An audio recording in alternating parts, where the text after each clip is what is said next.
yàlla fi yàggati.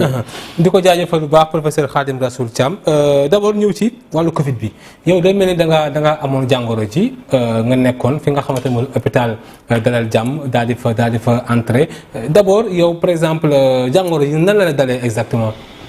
man dama ñëw Sénégal avant may egg ci Sénégal sama mbokk yépp xam na ni que je suis quelqu'un d'hyper discipliné fi ma nekk en zone américaine.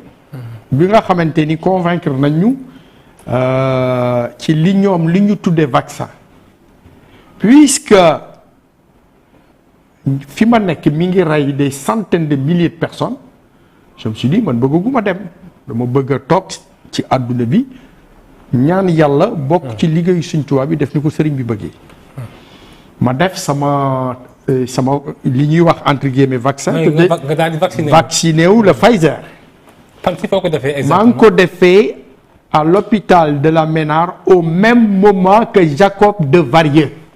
de Cassave fu mu ne exactement. en Martinique. voilà Martinique. parce que foofu buñ la convoqué da ngay gis un infectiologue rencontrer des psychologues rencontrer tout le staff covidien ba ñu expliquer la li nga xamante ni moom la ñuy def seeram ñu def ma premier vaccin. da ngay toog 1 mois. c'était le Pfizer ma toog 1 mois bi jeex ñu convoqué waat ma def deuxième test foofu nag boo defee deuxième vaccin bi tu as 14 jours mais d'incubation pour ñu vérifier réaction yi nga xamante ni moo war a am seeram.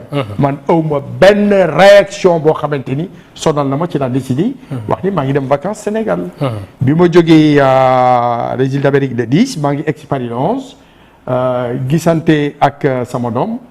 Ismaël donc ma toog fa ba le 13 ci laa ñëw Sénégal. bi ma ñëwee dama enchaîné dem Touba. bi ma demee Touba Serigne bi jox ma ndigal pour ma nekk ci booru jumaa ji. loolu moom suñu yëfi bopp la. bi ma toogee 5 jours Serigne bi ni ma léegi nañu ñëw Dakar bi ñëwee Dakar et cetera mënu ma fi yow kon Massalikul Jinaan ngay jullee tabaski. bi ma jullee Massalikul Jinaan 2-3 jours après ci laa def émission bi Jakaarlo. bi may egsi ba ci plateau bi ñëpp gis na ni j'étais en super bonne santé bi ma génnee nag j'ai eu des bains de foule ci Almadies bi dem naa dans les restos ainsi de suite ku nekk bëgg ma nuyu ku nekk bëgg a wax ak man en un certain moment vers 2 heures du matin la sentir ni suma pout bi mi ngi lakk complètement ma ni lii lan la affaire bi jaaxal ma suma poumon yi j'avais des problèmes de respiration donc c'est en ce moment-là que la sentir le lendemain comme j'ai un médecin traitant docteur Sarr bi nekk may yëngu leen ma dem fa bi ma demee dama tëdd sonn mu xool ma mu ni ma non lii du grippe defal ma ay médicaments bi ma defalee ay médicaments le lendemain affaire bi gën a accéléré fekk booba nag suma poumon yi maanaam sama poumon yi attaqué nañ ko à 25% mu ni ma là ce que je vais faire dama lay yóbbu mais Dalal Jàmm loolu sax expliqué naa ko ma ni ko fi mu nekk nii j'ai ma carte vitale tey fu mu nekk nii mais Sénégal n'importe quelle clinique mais agréée mën naa fa dem ñu faj mais gratuitement parce que j'ai cotisé. léegi après si nga dem hôpital Dalal Jàmm fi laa dem hôpital Dalal Jàmm parce que dama nekk jëmm joo xamante ni man dama respecte suma askan dama gëm ni buñ gëmul suñ bopp duñ dem donc yàlla def ma ni kon naa dem fi nga xamante ni fa la Sénégal yëpp di fajoo j'ai pas besoin maa ngi sama dëkk du ma xeet suma dëkk ci laa dem Dalal Jàmm bi ma dalee mais Dalal Jàmm j'ai été accompagné par mon médecin donc avec la base mentionnée que le professeur a le Covid bi ma ñëwee ci lañ ma commencé nag fayloo première consultation 15 000 francs ma génne fay. si nga fa dund ay jafe-jafe ci wàllu koppar nga daal di. non ça veut dire que man dund ma jafe-jafe ci koppar dama dund jafe-jafe sur l'accueil. ça veut dire que au départ man j'ai les sous pour payer c'est ce que j'ai fait.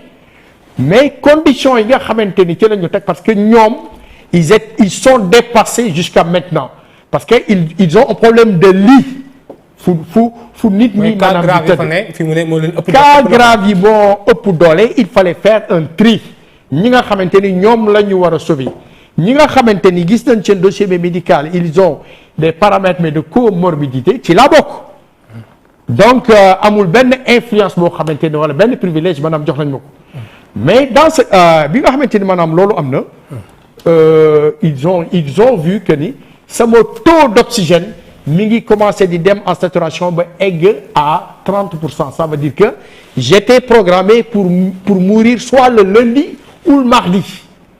Donc sama taux d'oxygène dem na suma poumon yi ñoo ngi commencé maanaam yàqu. En ce moment-là même si j'avais pas les moyens say parents duñ la bàyyi mais comme j'ai les moyens luñ ma wax damay génne fay avec des factures à l'appui.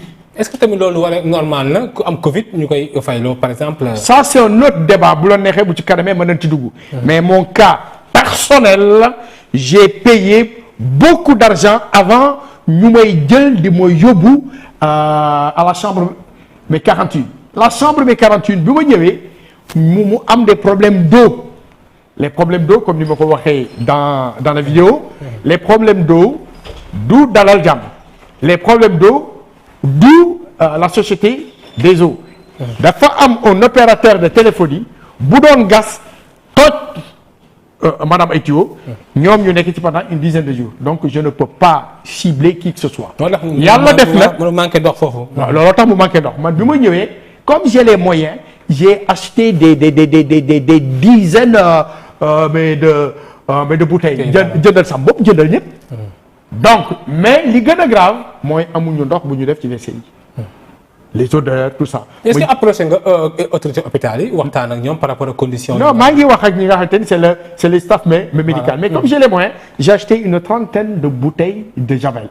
parce que ñi ma nekkal ay mag lañu ñi ma nekkal ils n'ont pas mais des moyens amoon naa ci sax koo xamante ni c'est un jeune mécanicien mais j'avais beaucoup de pitié. même yaayam fu mu nekk nii mais tous les jours maanaam mu woo ma. léegi bi ñu toogee 3 jours mu am inondation dans un hôpital. inondation bi mooy Dalal Jàmm bi. moi j'étais dans la chambre mais 41 avec Abdou Kader et yeneen chambre yi nga xamante ni ñoo contigu mais les 3. ma ñëw gis soxna yi ak 4 ñu tëdd ci ay matelas yoo xamante ni ñoo ngi tëbb. ça m'a choqué ma filmer ko après.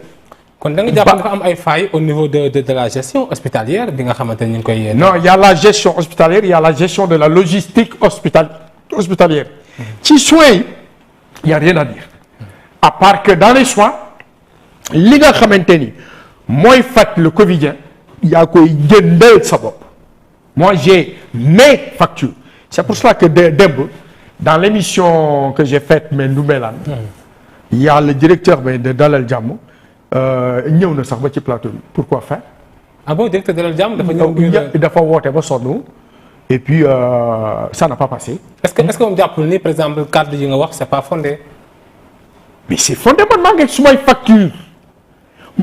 le service social de l'hôpital moo dépêché Hyacinthe Lopi moom laay jox suma xaalis bu le médecin Baldé wala ñaan wala mbuub wala keneen bind madame ordonnance yi du samay mbokk ñoo koy jëndi. Lopi Hyacinthe qui est un employé du service social bu ma madame Badiane booleel madame Badiane c'est la chef de service. C'est la chef de service du service social. Donc sama mbokk jëndul sama rakk jëndul sama xarit jëndul ma ñoom waa hôpital bi ñoom lay jox suma xaalis bi nga xamante ni mais excellent suma calculé rek il y avait plus de 180 000 francs au départ ci la fay les actes de soins ci la fay la radiographie thoracique ci la fay le scanner.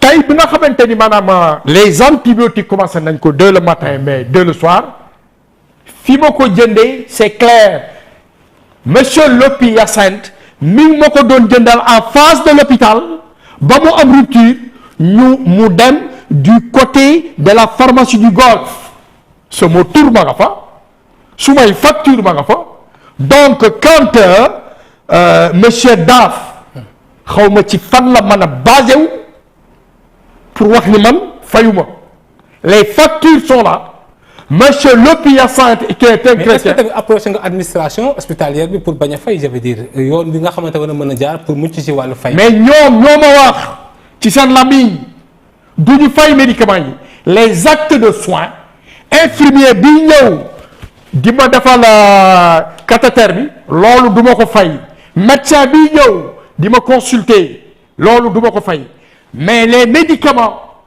il n'y en a pas un seul médicament même les médicaments anticoagulants lépp maa koy fay le Lovenox 04 nga xam ne dañ ma koy def le matin def ma ko le soir li nga xamante ni ce sont les médicaments qui coûtent cher pour réactualiser sama immunité pour ma bañ a fébrile daanu lépp maa ko jëndal sama bopp daaf bu waxee leneen lu dul loolu naa fekk la barke Sëñ Touba il faut mu xalaat moom directeur hôpital Jàmm. directeur hôpital mais c'est pour ça que hier bi mu defee une irruption mais dans l'émission pourquoi pour dire quoi pour dire que quand nit ki bu ñëwee c'est pas marqué mais covidien donc les premiers soins moo koy fay c'est honteux man bi may ñëw j'ai un médecin qui s'appelle docteur Sarr qui est là son cabinet médical se trouve à Yeungoulène donc bi may ñëw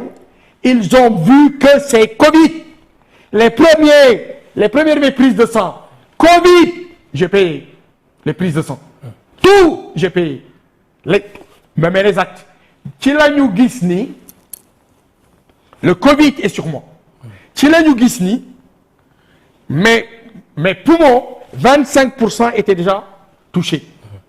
loolu oui lan nga si mën a jàngee yow boo demee ba ngay fay lu seer ci hôpital yi surtout en jamonoy Covid loolu lan nga si mën a jàngee yow. lan laa ci mën a jàngee c'est que la démocratie sanitaire au Sénégal ne fonctionne pas et que j'ai des solutions pour sauver le Sénégal parce que il me semble que le meilleur moyen pour rehausser la démocratie sanitaire mais dans un pays c'est la mutualisation mais des efforts li may wax moom lu leer naññ la boo amee ñaar dërëm ma am ñaar dërëm Sénégal gépp am ñaar dërëm buñ ko dajalee ñun ñëpp du ñu feebarandoo. Je prends un exemple tout simplement de 16 millions de Sénégalais. 16 millions de Sénégalais. Chaque Sénégalais donne 1000 francs par mois. 1000 francs par mois xam nga ñaata la 1000 francs par mois xam nga ñaata la. Ça fait même pas 50 francs. Ça fait même pas 50 francs CFA par jour. 50 francs CFA par jour fois 30 ça fait 1500. Cela veut dire que Sénégalais yëpp bu ñu doon joxe 1000 francs par mois.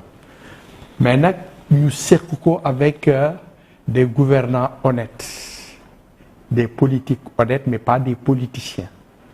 Mais il me semble que même boo mënul calcul rapidement tu es en face de toi un spécialiste de l'algèbre.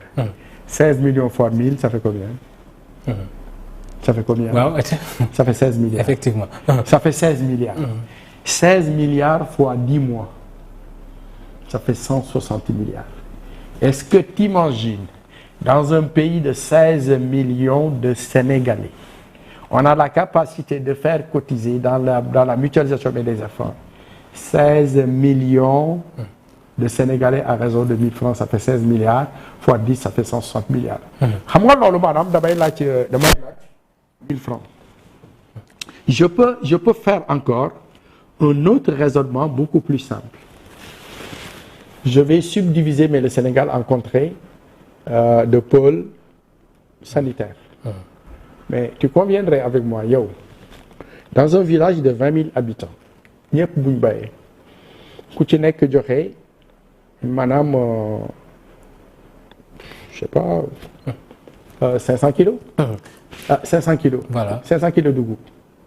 Xam nga 500 kilos dugub ku ko joxe maanaam sur 20 000 personnes boo yokkee benn zéro muy 200 000 nga yokk beneen zéro muy 2 millions tu le multiplies par 5 ça fait 10 millions de kilos.